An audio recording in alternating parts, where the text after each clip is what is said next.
Buenas tardes, ¿me oye?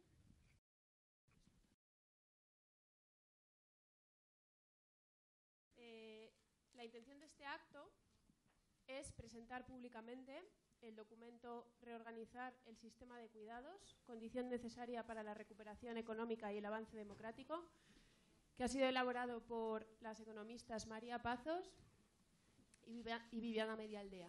Viviana Medialdea a mi derecha y después María Pazos. Además de las autoras del documento, están aquí Eduardo Gutiérrez, a mi izquierda, del área de Economía, Tania González, en el extremo de la mesa, eurodiputada de Podemos y secretaria de Rescate Ciudadano, y Pablo Iglesias, secretario general de Podemos, y yo misma, Clara Serra, del área de Mujer e Igualdad de Podemos. La idea es que intervenga la mesa. Vamos a hablar todas las personas que estamos aquí. Después, cuando acaben los compañeros y las compañeras, se puede hacer algunas preguntas. No tenemos mucho tiempo. Eso sí, a las 9 menos cuarto tendríamos que salir de aquí, porque se cierra. Entonces, para organizarnos y para que nos ajustemos al tiempo que tenemos, la idea es que quien quiera hacer una pregunta use la tarjeta que tenéis. Se os han repartido unas tarjetas para escribir allí las posibles preguntas que podáis tener a lo largo de la intervención, sobre todo preguntas, supongo, a las autoras del documento. Aunque este acto es fundamentalmente una presentación a la sociedad civil y a las asociaciones que han venido invitadas, entendemos que también los compañeros de prensa, si quieren hacer alguna pregunta, pues es bienvenida. También tenéis las tarjetas. Os pedimos que los compañeros de prensa, si hacéis una pregunta en la tarjeta, especifiquéis en ella a quién va dirigida y también el medio del que venís. También a quienes intervengáis desde la sociedad civil y alguna organización, os pedimos que especifiquéis el colectivo o la asociación de la que sois. Y también os pedimos que pongáis vuestra dirección de correo electrónico, vuestro mail en la tarjeta, porque prevemos que es muy posible que las preguntas sean más de las que podemos responder por el tiempo que tenemos y queremos comprometernos a contestar esas preguntas, si no es hoy, pues en los próximos días. Es fundamental que conozcamos vuestras aportaciones, vuestras dudas, vuestras preguntas, y entendemos que lo debéis la apertura de un debate, pero que queremos que se inicie hoy y que dure en los próximos días, ¿vale? Cuando tengáis las preguntas escritas, por favor, levantad la mano. Hay unas compañeras por la sala que recogerán la tarjeta y así luego nos la pueden pasar. Bien. Las compañeras y los compañeros de la mesa van a explicar las líneas, sobre todo las autoras, las líneas principales del documento. Desde el área de Mujer e Igualdad querríamos traer aquí unas palabras hoy para valorar la importancia de lo que estamos presentando.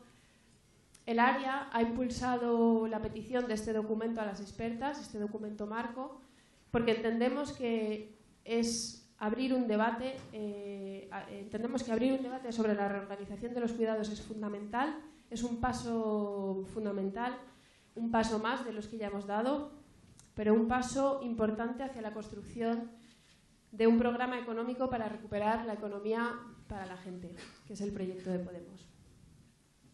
Este es un documento y este es un debate que están volviendo al hogar, donde están llevando a cabo un verdadero rescate de urgencia de las familias. El correlato económico de esta realidad es incremento de la precariedad laboral femenina, es el incremento de la brecha salarial entre hombres y mujeres y es el incremento de la feminización de la pobreza. En nuestro país hay mujeres mayores de 65 años, que viven con menos de 400 euros mensuales, muy por debajo del salario mínimo. ¿Es este un retroceso de derechos que podamos considerar un mal menor? ¿Tiene algún sentido económicamente? ¿Tiene alguna función? Nada más lejos. La desigualdad no beneficia a la economía, solo beneficia a los de arriba. Este documento pensamos que es excelente precisamente porque logra explicar claramente que la economía secuestrada por los de arriba, es decir, la economía de las desigualdades, es una economía totalmente ineficaz para sacarnos de la crisis. Y por ello es también una economía completamente incompatible con la democracia. Lo que está en juego cuando no hay igualdad, y de eso queremos hablar, cuando hay mujeres que cuidan y que no tienen acceso a su independencia económica, precisamente por estar haciéndose cargo de esos cuidados, cuando hay madres como las hay que tienen que elegir entre tener hijos, tienen que elegir entre su maternidad y continuar su carrera profesional o continuar con acceso a un trabajo de calidad, cuando hay mujeres mayores que llevan toda la vida trabajando y tienen que vérselas y arreglárselas con menos de 400 euros al mes, pensamos que lo que está en juego es lisa y llanamente la democracia. Y que la democracia tiene que ver con que todas las personas sean igualmente independientes y autónomas y lo puedan ser durante toda su vida. En nuestro proyecto de país, las mujeres no somos súbditas, ni siervas, ni de los acreedores, ni de Merkel, ni de absolutamente nadie. Las mujeres somos ciudadanas. La campaña del 8 de marzo, que va a llevar a cabo Podemos, va a estar totalmente ligada a la presentación de este documento y a la apertura del debate de estas propuestas que hoy ponemos sobre la mesa. Comienza hoy, por tanto, y durará hasta el día 8 de marzo. Y nuestro mensaje es muy claro. Vamos a recuperar este país para todos y para todas. Creemos que el cambio es ahora y que el cambio va a ser con nosotras. Paso la palabra a Eduardo Gutiérrez.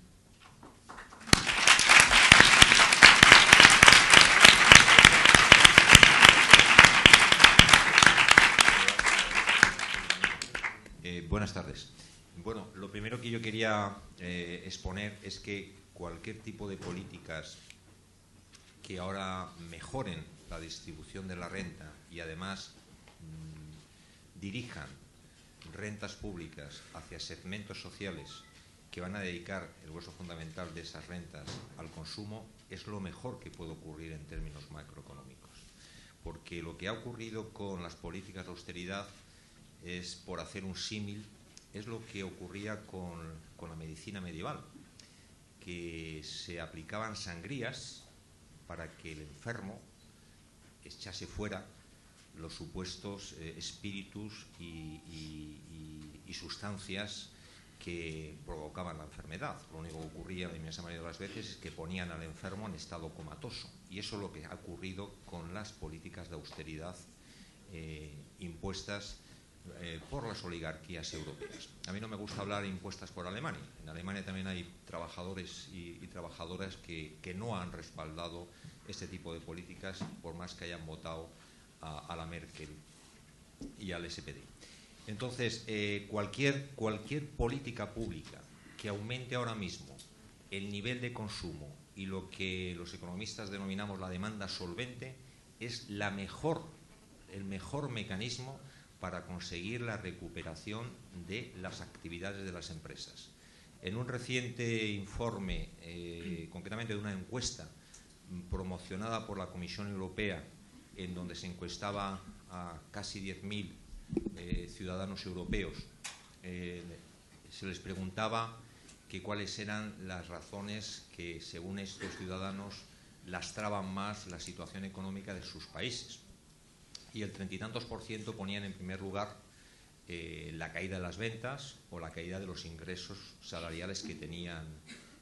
Cuando los encuestados eran empresarios, ponían en primer lugar, concretamente el 62% de los empresarios declaraban que el primer problema que tienen los empresarios europeos, según ese 62%, era que no vendían, que no tenían suficientes ventas. Sin embargo, cuando las políticas que aplica la Troika, que aplican las oligarquías de la Comisión Europea o la Comisión Europea al servicio de las oligarquías, insisten en plantear que cuanto menos derechos laborales tengan las personas, cuanto más necesidades tengan las personas, más posibilidades habrá de que se cree empleo. Eso es una concepción absolutamente anacrónica en todas las escuelas económicas. Las empresas solamente crean empleo cuando venden.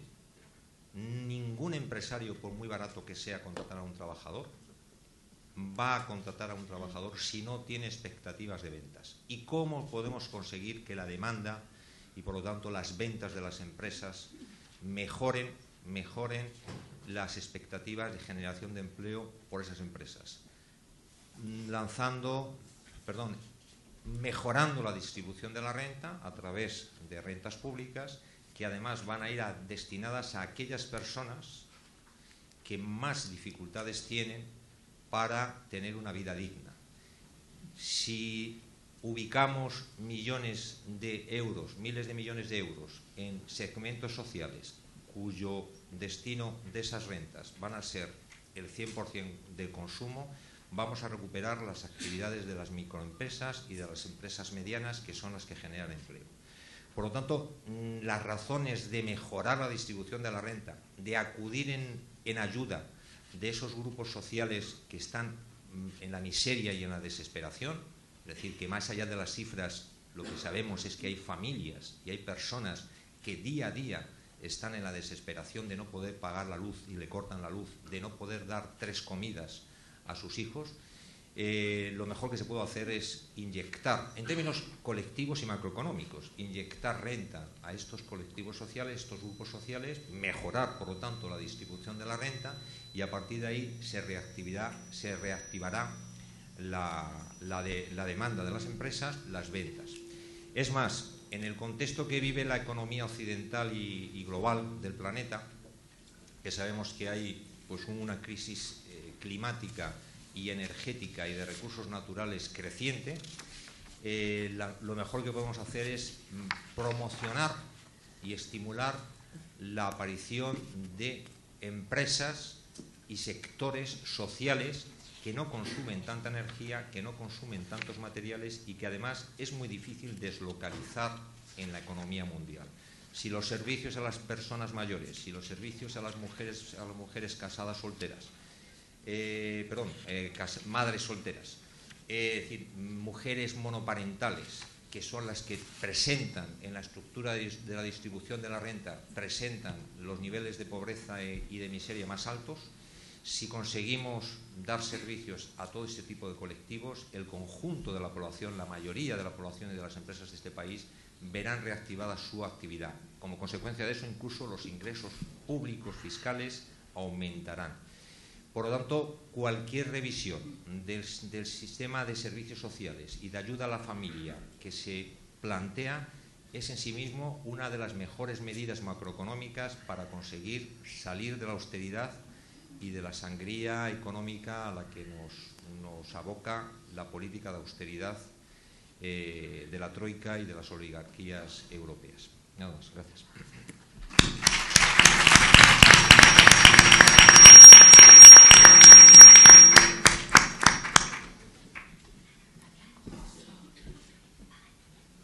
Tiene la palabra Tania González. Buenas tardes, gracias por vuestra asistencia. Me parece que este documento que presentamos aquí es un documento que va a ser de especial relevancia para Podemos y para el debate que iniciamos a partir de hoy. Quería agradecer a María y a Viviana su trabajo en este documento y bueno, pues muchas gracias por lo que habéis hecho. Creo que nos toca hablar en estos momentos de emergencia social. La gestión política de la crisis, las políticas de austeridad están generando gravísimas situaciones de emergencia social entre la ciudadanía española. Son tiempos en los que el sostenimiento de la vida se hace cada vez más difícil para mucha gente, en los que hay muchísimas personas que tienen que luchar cada día para seguir sobreviviendo. Esto es una situación insostenible en un país en el que hasta hace poco tiempo el hecho de tener un trabajo era un mecanismo de integración social.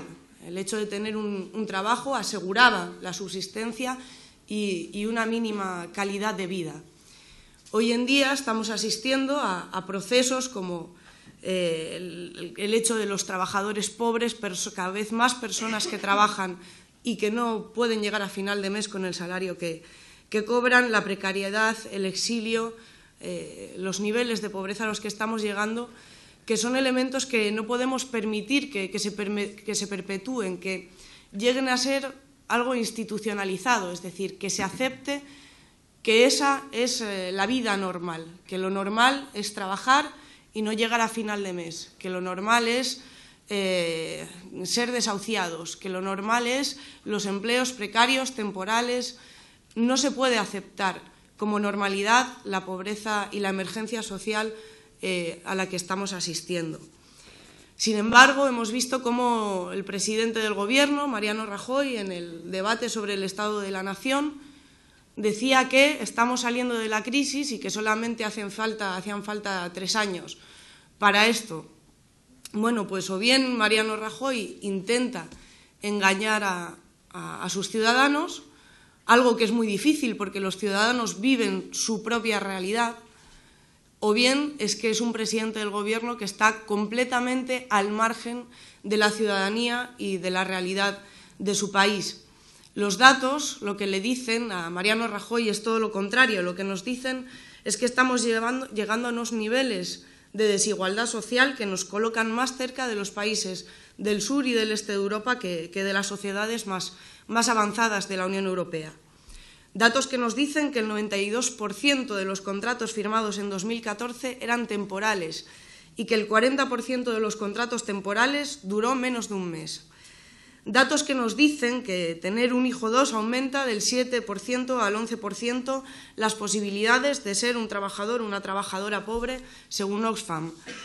Datos que nos dicen que un 65% de las personas que están en riesgo de pobreza no salen de ella cuando encuentran un trabajo. O que nos dicen que un 16,9% de los hogares españoles manifiestan llegar a fin de mes con mucha dificultad.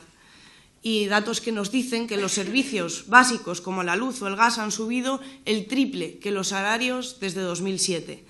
Y podríamos seguir hablando de datos, pero la realidad es que está todos los días en las calles y no nos hacen falta muchas estadísticas para saber en qué situaciones se encuentra ahora mismo la sociedad española.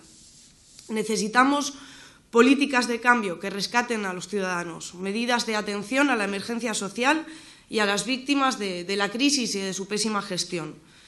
El documento que venimos a presentar hoy hace, desde mi punto de vista, grandes avances en ese sentido y pone en el centro del tablero una cuestión de la que se ha hablado muy poco, que es el tema de los cuidados.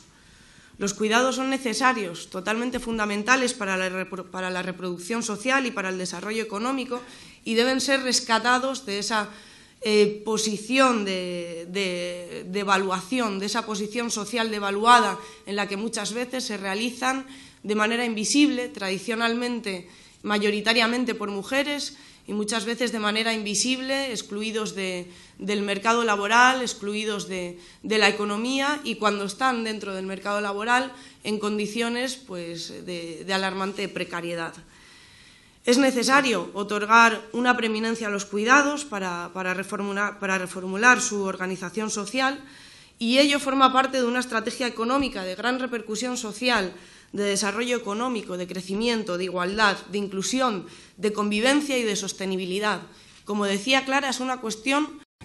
Y hay reformas fundamentales y cambios fundamentales en la economía que solamente se pueden dar en momentos de encrucijada histórica muy precisos. Y esos momentos no son necesariamente repetibles y probablemente ahora sea necesario asumir con una intensidad especial, me decía, tomándonos en serio lo que significa un cambio en la manera de gestionar la economía y lo que implica democratizar la economía, y eso es algo que va más allá de la igualdad de género. Nosotros no querríamos entender este acto como una manera de salvar el expediente en la semana del 8 de marzo, sino como una apuesta seria por nuestra voluntad de gobernar de otra manera, y eso tiene una serie de implicaciones que estén a la altura del momento histórico que estamos viviendo.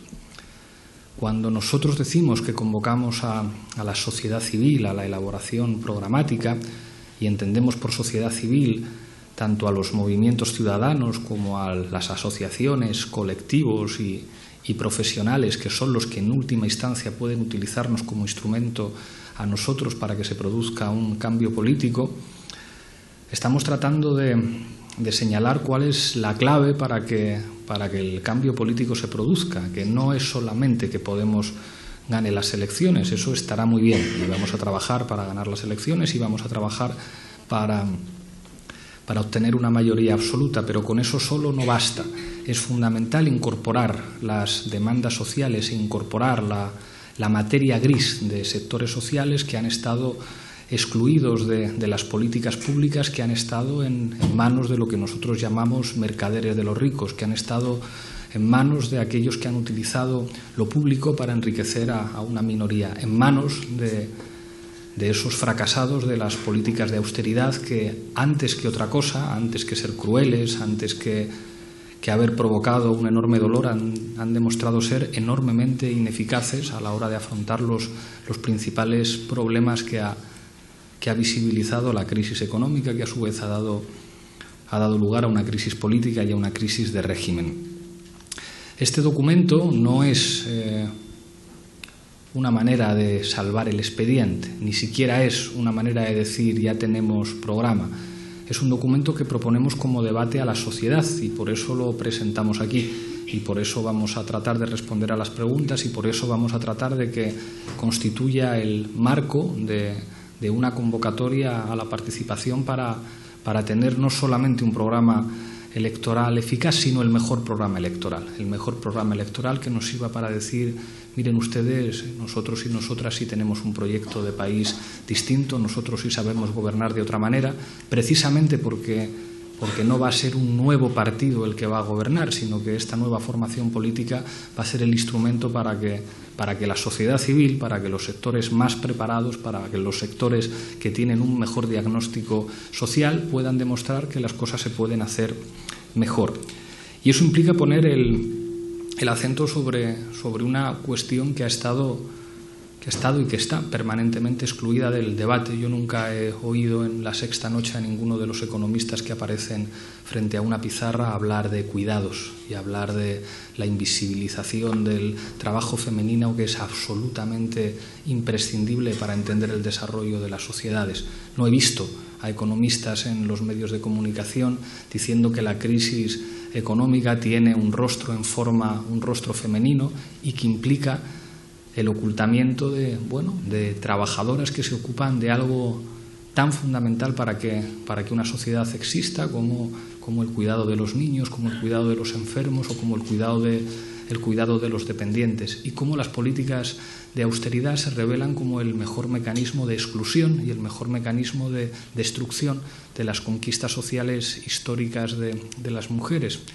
Y el problema de esto no es que sea solo una injusticia, no es que provoque un enorme dolor y no es solamente que sitúe a muchas mujeres y a muchas trabajadoras fuera del derecho, fuera de la representación social y política, sino que es enormemente ineficaz en términos económicos. Los que nos han traído hasta aquí, insisto, no son simplemente gestores malévolos. Lo que han demostrado es que las privatizaciones no funcionan, lo que han demostrado es que las desregulaciones no funcionan, lo que han demostrado es que su manera de entender el mercado laboral, su manera de entender los derechos sociales, su manera de entender cómo funciona la economía es lo que está detrás de un fracaso que está además poniendo en cuestión la viabilidad del proyecto europeo como algo asociado a la democracia, a los derechos civiles y a los derechos sociales. Cuando nosotros, ellas, ponen encima de la mesa un documento que nos permite discutir de lo que significan los cuidados para un proyecto de regeneración económica del país, que entienden que el trabajo femenino es ineludible afrontarlo a la hora de plantear el cambio político, lo lo que están señalando no solamente es una injusticia, están señalando un futuro de gestión más eficiente, más próspera, más racional, que nos permita tener un país mejor. Y para nosotros es un enorme honor poder ser el mero instrumento, porque no somos nada más que eso, de reivindicaciones sociales, de diagnósticos y de propuestas que nos van a poder llevar a tener un país mejor. Por eso reiterar mi agradecimiento a Viviana y a María. Es un honor para mí ser útil en esta presentación y ojalá que podamos seguir siendo ese instrumento para que las cosas cambien. Muchas gracias.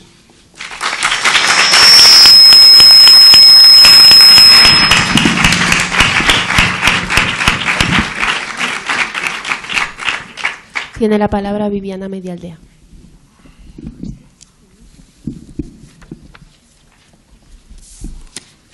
Hola, buenas tardes. ¿Se escucha bien? No.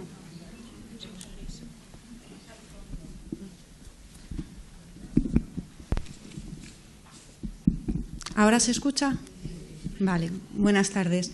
Yo quería comenzar, si se puede. Se puede, ¿verdad? Quería comenzar celebrando que Podemos haya tenido la audacia de abrir este debate y de situar este tema, el tema de los cuidados, del trabajo reproductivo, en el lugar que merece, en el centro de la agenda política. Me parece que es un ejercicio de audacia y de inteligencia que hay que celebrar. El informe que presentamos hoy, ya se ha dicho, no es un documento para luchar en contra de la desigualdad de género.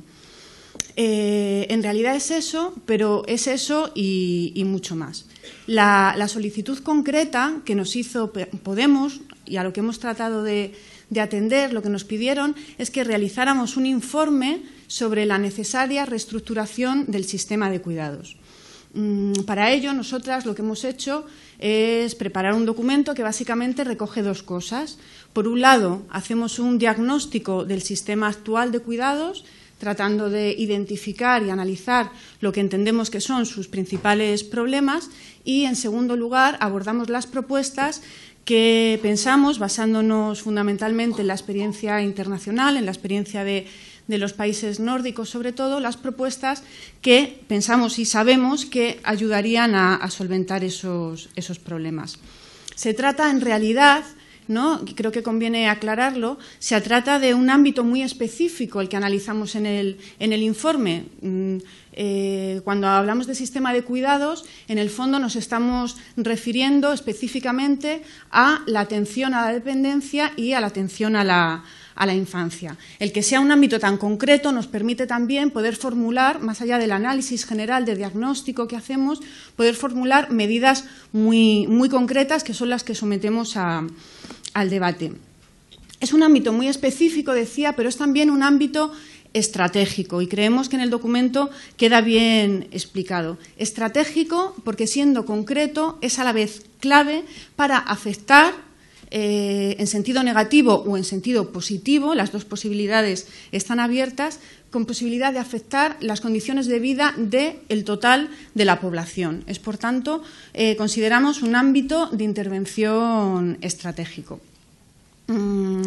Respecto al diagnóstico que hacemos en el documento, lo primero que se constata es que el sistema de cuidados actual de la sociedad española, a diferencia del sistema de cuidados de otros países, tiene su pilar fundamental en el trabajo no pagado que se lleva a cabo en el ámbito doméstico, que se lleva a cabo fundamentalmente por las mujeres. Este hecho, que no es así en todos los sistemas de cuidados del mundo, que es un rasgo diferencial específico de nuestro sistema de cuidados. Por supuesto, nuestro país no es el único, pero hay que recalcar que hay otras alternativas. Tiene consecuencias nefastas para toda la sociedad, ¿no? Y es importante insistir en que no son consecuencias que recaigan exclusivamente sobre colectivos concretos, sino que afectan negativamente a toda la sociedad. Por un lado, tenemos que se trata de un sistema de cuidados, un sistema de protección social ineficaz. analizamos nuestro sistema de protección social y lo que nos encontramos es que es un sistema de protección social incompleto y que lo era incluso antes de la crisis. No podemos echar toda la culpa exclusivamente a los recortes. Incluso antes de la crisis, la constitución de nuestro sistema de protección social deja desprotegidos, sin protección, a segmentos de la población, a colectivos que son especialmente vulnerables. Es el caso de la infancia, ya lo sabemos, tenemos una tasa de pobreza infantil que es la segunda peor de la Unión Europea, es decir, la sociedad española no está siendo capaz de proteger a nuestra propia infancia, y también tenemos un problema muy grave en comparación con países que tienen un nivel de renta equivalente al nuestro, con la protección con los mayores, la población mayor que no recibe atención.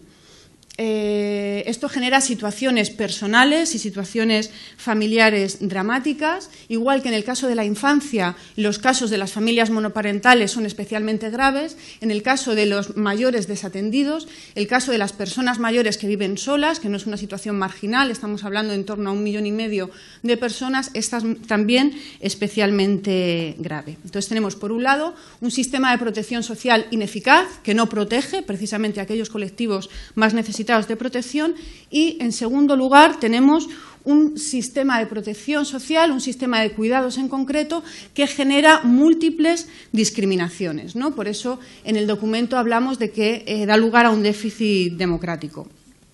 Voy a repasar rápidamente estas discriminaciones. Es el caso, por ejemplo, de aquellas mujeres obligadas a abandonar el empleo para enfrentar sus responsabilidades de cuidado en el ámbito familiar. No olvidemos que en nuestra sociedad el empleo es la vía fundamental de acceso a los ingresos, a los derechos, al espacio público, al desarrollo profesional, etcétera, ¿no? Aquí tendríamos una primera discriminación. También hay una discriminación sobre aquellas mujeres sometidas a la doble jornada, aquellas mujeres que tienen que compatibilizar su empleo con llevar la mayor parte de países. En el nuestro, las familias quedan totalmente desprotegidas y sin apoyo, teniendo que afrontar en solitario y sin ningún tipo de apoyo institucional todas las tareas de cuidados que necesitan para sacar adelante a sus familiares. Esto, además de generar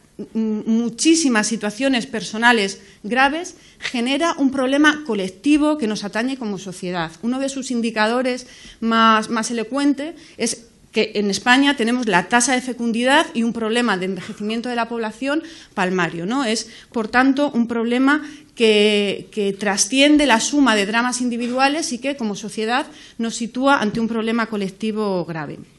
En definitiva, cuando analizamos el sistema de cuidados tal y como funciona en la actualidad, lo que vemos es que tenemos un sistema de cuidados obsoleto porque no se corresponde con los valores de la ciudadanía española actual, según las encuestas del CIS, un sistema de cuidados ineficaz porque debería proteger a los colectivos vulnerables y no lo está haciendo, y un sistema que genera discriminaciones y problemas graves a todas las personas. Frente a este diagnóstico, la pregunta evidente, ¿no?, que nos salta es cómo superar estos problemas, si hay forma de tener un sistema de cuidados que trabaje a favor de los derechos de la población y no precisamente en su contra, como está sucediendo actualmente.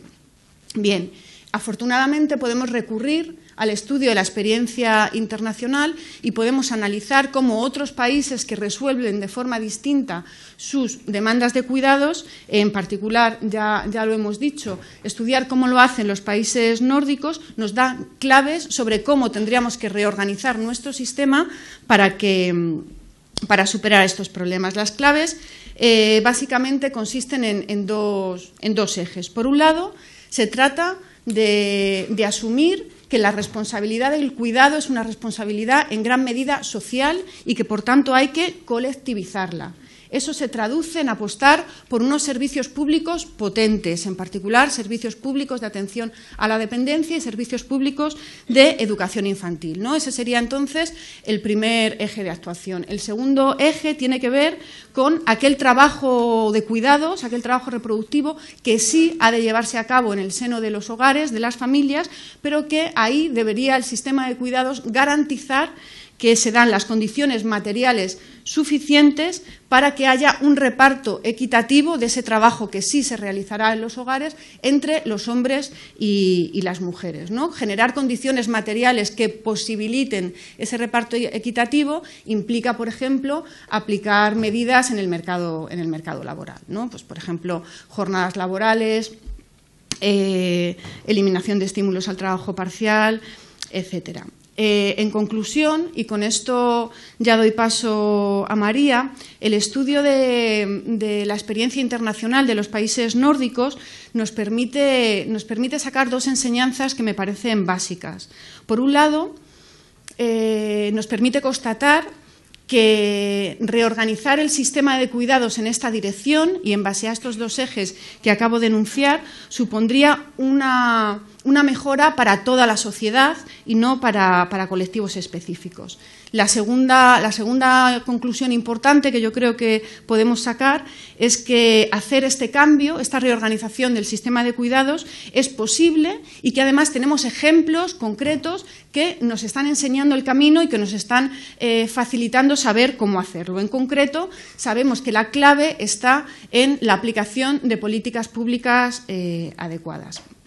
Es una buena noticia, ¿no? Porque más allá de esta idea de que la división sexual del trabajo y el reparto de los cuidados y el trabajo reproductivo tendría una componente natural y que no se podría modificar, pues a lo que llegamos después de estudiar minuciosamente unos países y otros es a la conclusión de que es una cuestión estrictamente de voluntad política. Bueno, ya doy paso a María, que lo que va a hacer es explicar las propuestas concretas que desarrollamos con más extensión en el informe, que servirían para avanzar en esta dirección.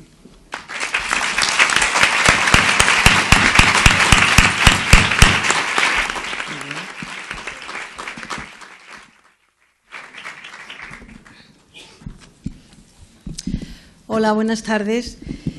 Bien, continúo. ¿Y cuál es la solución? La solución, desde luego, lo urgente en este momento es recuperar el maltrecho sistema de bienestar que tenemos. Pero no solo eso, como ha dicho Viviana, tenemos que superar los déficits históricos en cuanto a asegurar los derechos de todas las personas y atender todas las necesidades que todavía no han conseguido entrar en ese sistema de bienestar diseñado en el siglo pasado.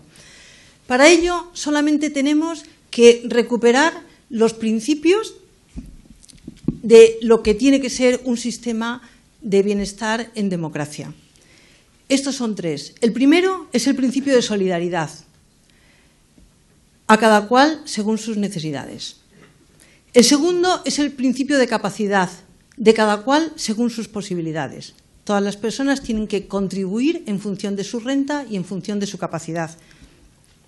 Y el tercero, bastante maltrecho en algunos sistemas, por ejemplo en nuestro país, es el principio de la ciudadanía universal, el principio de la individualización de los derechos. Y eso quiere decir, entre otras cosas, que todas las personas tienen que ser independientes económicamente a lo largo de toda su vida y tienen que tener los derechos individuales. Los derechos son de las personas. Repito, los derechos son de las personas y no de esa figura obsoleta y autoritaria que se llamaba cabeza de familia y, desgraciadamente, aún en vigor. Pues bien, aplicando estos tres principios coherentemente y teniendo en cuenta, como ha dicho Viviana, la experiencia internacional, podemos diseñar un sistema de cuidados que sea democrático, eficiente y sostenible. En cuanto a la atención a la dependencia, el derecho a la autonomía funcional tiene que ser un derecho básico de todas las personas y, por tanto, lo primero que tenemos que hacer es reconocer ese derecho y, por supuesto, diseñar un plan de implantación progresiva. Este cambio de orientación exige también eliminar el artículo 18 de la actual Ley de Dependencia, que es la que establece y la que ha conseguido canalizar lo poco que se ha establecido por las cuidadoras informales. Tenemos que acabar con el sacrificio de las mujeres de la familia. Pero eso no es suficiente. Al igual que ninguna persona tiene por qué tener que verse presionada a dejar sus empleos y sus vidas por cuidados de larga duración, también es verdad que todas las personas tienen que tener tiempo para poder atender a sus seres queridos y darles el afecto y el cuidado que también se necesita. Y para eso necesitamos una buena política de tiempos de trabajo. La jornada de 35 horas semanales de máxima a tiempo completo y con cómputo semanal es una necesidad imperiosa. En cuanto a la atención infantil, bien, aquí tenemos que tener en cuenta que las criaturas sí necesitan un tiempo de atención en el hogar a partir de su nacimiento o adopción por parte de sus progenitores y progenitoras. Por eso es muy importante establecer la medida de permisos iguales, intransferibles y pagados al 100% para todas las personas progenitoras, como propone la PINA, de tal forma que se pueda cuidar en igualdad y se puedan quedar el papá, la mamá, la mamá, la mamá, al mismo tiempo. Y claro, por supuesto, eso no es suficiente. Una vez terminados los permisos, justo al día siguiente tiene que haber dos condiciones. Primero, una escuela de educación infantil pública y gratuita, porque la educación infantil desde los 0 años es un derecho democrático básico, social. Y además tiene que haber, por supuesto, unas jornadas que sean compatibles con la vida y con la crianza. Tenemos que terminar con esta dualidad del mercado laboral tan perversa y tan horrible para la economía, que consiste en que hay personas, sobre todo hombres, que tienen jornadas interminables incompatibles con cualquier cosa, y también luego hay otras personas, mujeres y también hombres, que están desempleadas o están con empleos a tiempo parcial y en la precariedad. Para ello, por supuesto, como he dicho antes, la jornada de 35 horas semanales máximas con cómputo semanal. Y no solo eso, tenemos que eliminar todos los incentivos al empleo a tiempo parcial que ahora existen y que están potenciando que lo que más crezca en este momento sean ese tipo de empleos que siempre son precarios. Bien, pues con estas medidas y con otras más que planteamos en el documento más específicamente, podemos reorganizar el sistema de atención a la dependencia y de atención infantil de tal forma que la igualdad sea materialmente posible y que podamos asegurar los derechos y las necesidades. No podemos seguir permitiendo un sistema que, además de ineficaz, tiene, por un lado, a las mujeres sin derechos económicos y, por otro lado, a los hombres alejados del cuidado. Especial atención requiere el empleo de hogar, que, como ha dicho Viviana, es una de las pocas, la única categoría laboral que no está protegida ni siquiera por el mínimo de los estatutos de los trabajadores. Una sociedad democrática no puede permitirse esto.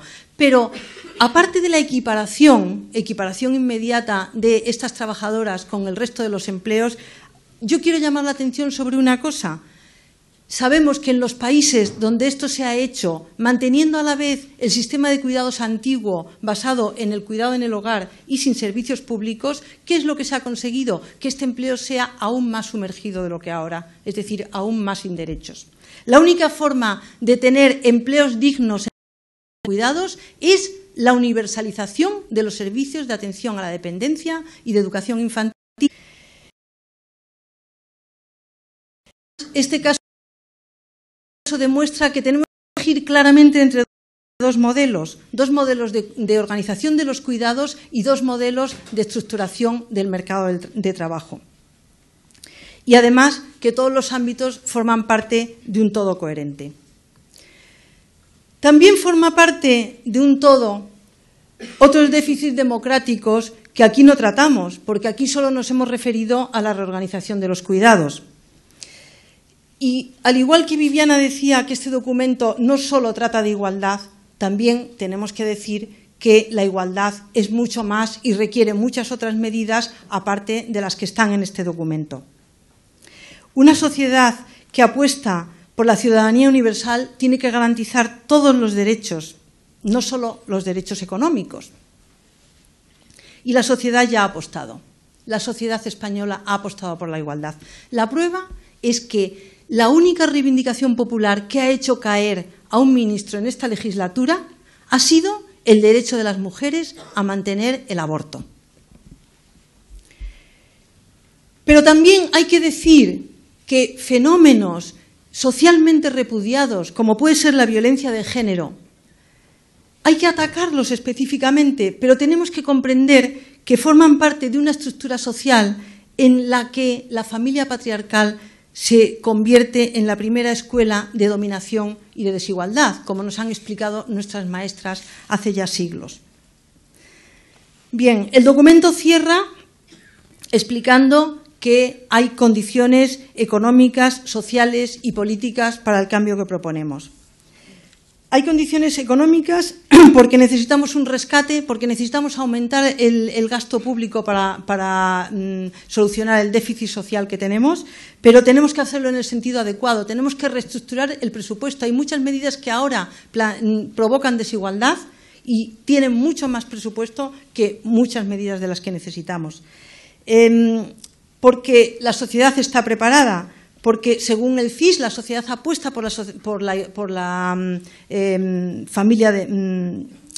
familia igualitaria, y porque además no solo eso, sino que el 92% de la ciudadanía se declara en las encuestas del CIS como que es la ley quien tiene que asegurar la igualdad de oportunidades, frente a una ínfima minoría que dice que eso es un asunto privado. ¿Qué es lo que pasa? Que los gobiernos no han tomado nota, los gobiernos no han obrado en consecuencia. Sí que es verdad que muchas de las medidas que proponemos han sido reconocidas como necesarias por los gobiernos ya, y algunas incluso por unanimidad. Por ejemplo, la necesidad de equiparar los permisos de paternidad con los de maternidad ha sido reconocida unánimemente por el Congreso de los Diputados, pero se ha quedado todo en palabras. Así que el mayor obstáculo no es la oposición o la indiferencia. El mayor obstáculo es la pasividad de la clase política. Yo voy a terminar. Me queda muy poquito. También hay que decir que tenemos que dejar de mirar para otro lado ante las injusticias que nos hacen sufrir y que hasta ahora hemos pensado que son insuperables. Sufre la trabajadora que quiere ser madre y no puede. Sufre la cuidadora 24 horas, sufren las mujeres marginadas del empleo, sufre la empleada de hogar sin derechos, sufre la persona dependiente que se ha tirado trabajando toda su vida y se siente abandonada por la sociedad. Pero el hermano, el marido, el padre, el hijo también sufren aunque no quieran pensar en ello, sufren aunque se alejen de la familia, porque lo único que se les ofrece es cuidar en condiciones durísimas, las condiciones durísimas en las que ahora están cuidando las mujeres. Y la mayoría sufre pero se resigna porque piensa que no hay solución, pero la hay y en este documento lo demostramos. Y por eso, porque hay solución, tenemos que discutir este documento y los demás que se presenten sobre qué es lo que hay que hacer, no solamente entre las personas interesadas en este tema, porque ya llevamos demasiado tiempo discutiéndolo en este ámbito. Ahora ha llegado el momento en que este debate llegue a la mayoría de la sociedad, porque la mayoría de la sociedad apuesta por la igualdad, por la corresponsabilidad y por los derechos. Hasta ahora este debate ha estado, como decía, escamoteado por los gobiernos que hablan de la igualdad el 8 de marzo y se olvidan de la igualdad los 364 días restantes del año. Los gobiernos que dicen que la igualdad es necesaria para la eficiencia y la sostenibilidad económica cuando hablan de igualdad, pero cuando hablan de modelo productivo se olvidan completamente de hablar de igualdad. O sea que, por favor, discutamos este documento porque ese es el mayor obstáculo, la falta de debate. Necesitamos una llamada de atención, necesitamos una catarsis colectiva que nos saque de esa inercia patriarcal por la cual tenemos esa idea tan falsa de que la economía es algo que no está relacionada con la vida. Si el siglo pasado fue el siglo donde dimos el salto a la creación de los estados del bienestar, hoy el salto es a una verdadera sociedad integradora en igualdad, donde todas las personas podamos ser sustentadoras, cuidadoras en igualdad. Ese cambio estructural es necesario y lo que necesitamos es la voluntad política para podernos conducir hacia esa sociedad. Gracias.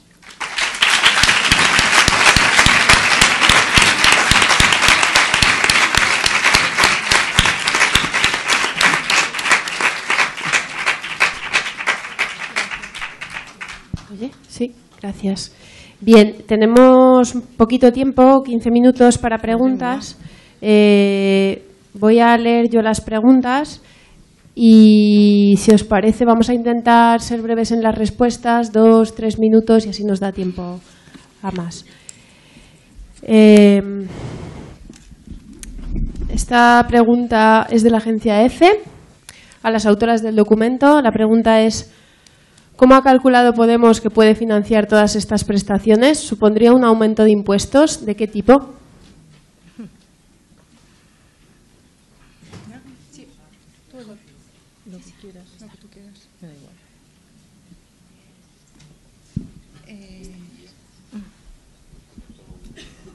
Vale, era de la Comisión Nacional del Mercado, 45.000, ¿no? Lo digo yo. Bueno, a ver, muy rápidamente, esta es como la pregunta estrella a Podemos y en general a cualquiera que se plantee reformas progresivas. 3 ideas clave.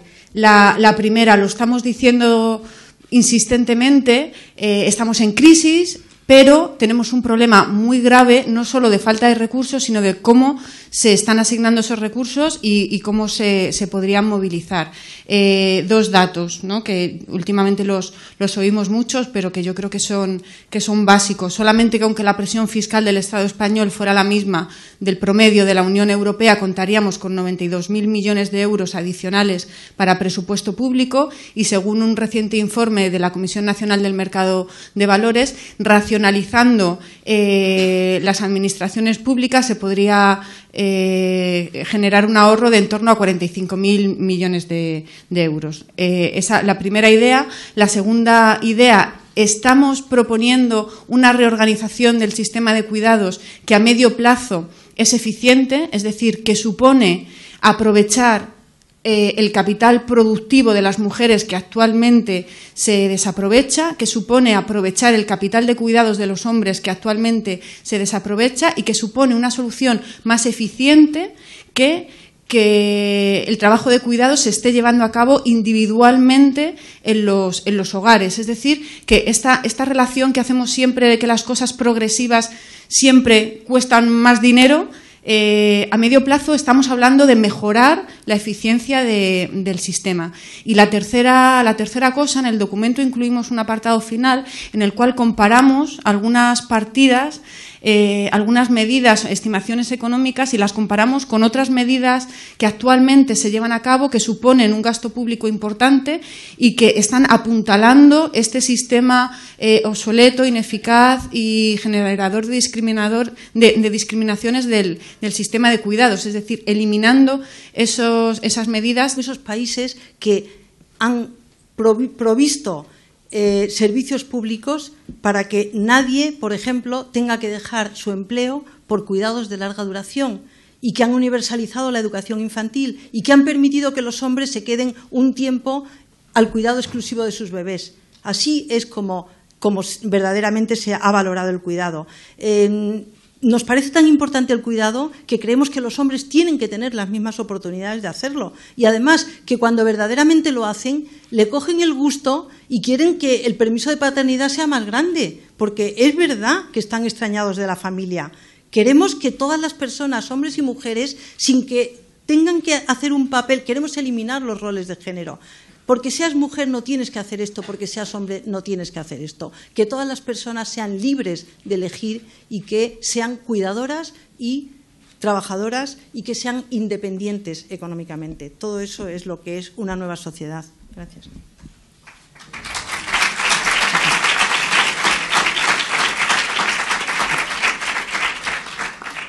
Una pregunta de Teresa Jurado, de La Pina, a las autoras. ¿Cómo se pueden redistribuir los gastos públicos para financiar las medidas propuestas? ¿Sería suficiente con redistribuir el gasto público o habrá que aumentar la recaudación fiscal? Sí, yo creo que antes lo hemos hablado, pero vamos, básicamente hay que ampliar y hay que redistribuir las dos cosas. Y bueno, añadir que la reforma fiscal, aunque no es este tema, pero todo está relacionado, la reforma fiscal que acaba de aprobar el Gobierno cuesta, según sus propias estimaciones, 9.000 millones de euros. Esos 9.000 millones de euros los necesitábamos para la protección social. Esa reforma supongo que la revertiremos inmediatamente.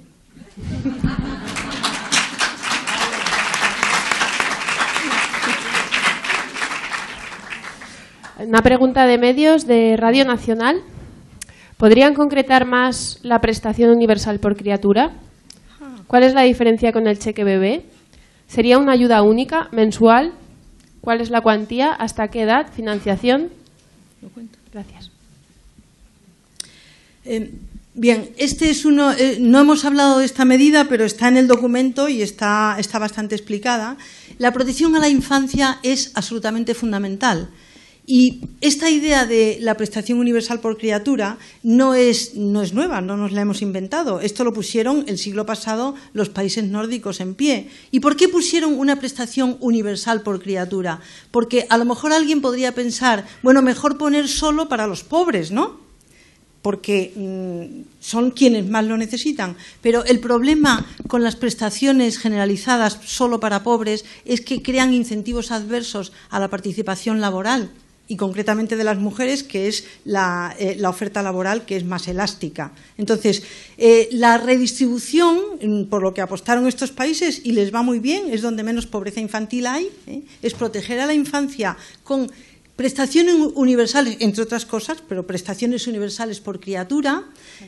No única, ¿no? Periódica. No única, periódica. O sea, en política social las prestaciones de pago único deberían estar proscritas. O sea, eso no tiene ningún sentido. Como dije antes, hay que atender las necesidades, y las necesidades hay que atenderlas mientras duran, no en un momento determinado. Entonces, todas las criaturas tienen que tener su prestación. Los progenitores y las progenitoras solo son simples administradoras de esas prestaciones, y luego la redistribución tiene que ser a base de los impuestos, que paguen más los ricos, y así es como verdaderamente se redistribuye. Y que haya servicios públicos. ¿Y qué más? Vale. Una pregunta para Pablo de Reuters. ¿Se está tratando de frenar a Grecia para evitar un avance de una política social en Europa?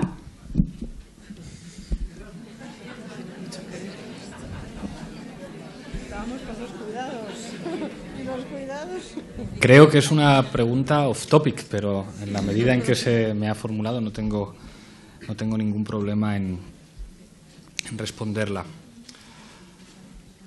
Creo que Grecia ha demostrado, en primer lugar, que cuando un gobierno va a negociar obtiene resultados diferentes respecto a cuando un gobierno va a obedecer.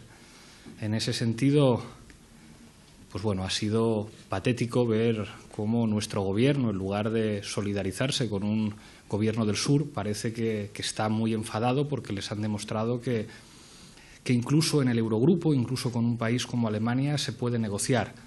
La prueba de que las negociaciones no han ido mal es el tremendo enfado del gobierno alemán y el tremendo enfado del presidente Rajoy.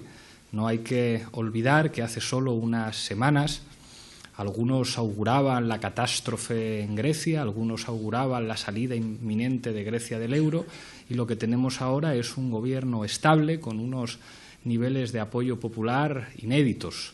Lo que debería hacer el gobierno español en este caso es preocuparse por los ciudadanos españoles, que es lo que está haciendo el gobierno griego, y por eso sus ciudadanos están muy contentos con el gobierno griego, porque a pesar de las dificultades, a pesar de todo, a pesar de ser un país muy pequeño, un país con un peso económico en el marco de la Unión Europea muy distinto al de España, hay un gobierno que asume que a veces hay que ponerse serio y hay que tener negociaciones difíciles. En nuestro país lo que hemos visto no es el gesto muchas veces duro que tanto ha escandalizado a algunos del ministro de Finanzas, Yanis Varoufakis, sino cómo con de guindos los miembros del Eurogrupo bromeaban y le cogían del cuello. Yo creo que estamos en un momento en el que las políticas de austeridad han demostrado su fracaso y en el que se está demostrando que se pueden hacer las cosas de otra manera. Y cuando nosotros gobernemos y nos toque ir al Eurogrupo, iremos al Eurogrupo a negociar, no a reírle las gracias a nadie y no a obedecer. Evidentemente, lo que está pasando en Europa e incluso el aislamiento de Alemania respecto a otros países que han tenido que reconocer que la austeridad no funciona, el propio Obama ha dicho que no se puede seguir asfixiando a Grecia, es la demostración del fracaso de los que nos dijeron o nosotros, o austeridad o austeridad. Pues mire usted, no. En democracia, cuando una cosa no funciona, se puede cambiar y yo creo que podemos ser optimistas y dentro de unos meses en España tendremos un gobierno que defienda a sus ciudadanos, un gobierno que negocie y un gobierno que asuma que en democracia, cuando algo no funciona, se puede hacer de otra manera.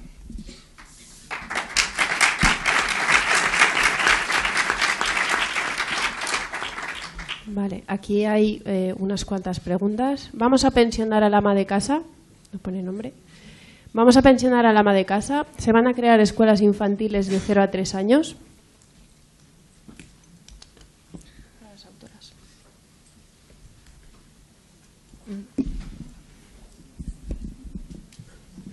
Yo creo que la apuesta del sistema, por lo que apostamos en el documento, es que no haya personas o que el sistema no potencie, por supuesto luego habrá decisiones individuales de todo tipo, pero que el sistema no potencie que haya personas que se especialicen exclusivamente en el trabajo reproductivo. En ese sentido, la figura del ama de casa, lo suyo sería que se convirtiera en una cosa mucho más minoritaria. Por lo que apostamos es porque el empleo, que repito, es actualmente la fuente fundamental para acceder al ingreso, al derecho y al espacio público, sea compatible con hacerte cargo con la carga de trabajo reproductivo que implica tener una vida normal, familiar, afectivamente rica y demás. Más allá de que haya decisiones individuales de dedicarse exclusivamente al cuidado, el sistema tiene que favorecer, permitir esa compatibilidad, ¿no? Entonces, yo creo que la apuesta no es por estimular la especialización en el trabajo reproductivo, sino por esta compatibilidad. ¿Puedo añadir una cosa? Mirad, los países en los que se han planteado algo del salario al ama de casa, algo parecido al salario del ama de casa es la prestación del artículo 18 de la Ley de Dependencia por cuidados en el entorno familiar, que consiste en cuidar 24 horas por 200 y pico euros al año. En cambio, fijaros, una cosa muy euros al mes. Una cosa muy importante es que no hay prestaciones para ex amas de casa. ¿Y por qué? Que es cuando más lo necesitan. Y para ex cuidadoras. O sea, las prestaciones para cuidadoras o para amas de casa es mientras dura esa situación y para empujarlas a que se retiren del empleo, a que pierdan la independencia económica porque nunca dan para vivir. Diane Sainsbury dice una cosa muy importante. Las prestaciones para en base a los cuidados o en base a la dependencia familiar de otra persona, por ejemplo el matrimonio, lo primero, nunca son suficientes para vivir. Y lo segundo, siempre son menores que los derechos que se generan por la pertenencia al empleo. Entonces, bueno, pues así están las cosas. Y lo de la educación infantil de 0 a 3 años, rotundamente sí, claro. Bueno, sintiéndolo mucho, me dicen que no tenemos ya más tiempo, tenemos que irnos. Os recuerdo que las preguntas que no hemos leído nos comprometemos a contestarlas. Os damos las gracias por venir, por el interés. Sí, nos vamos. Muchas gracias a todos y a todas.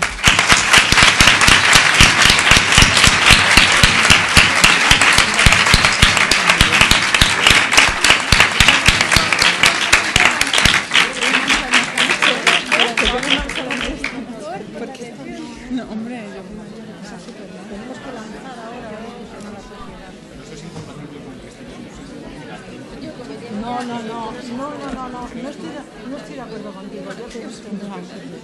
Hombre, pues yo hasta que no termine su intervención no he respirado del todo.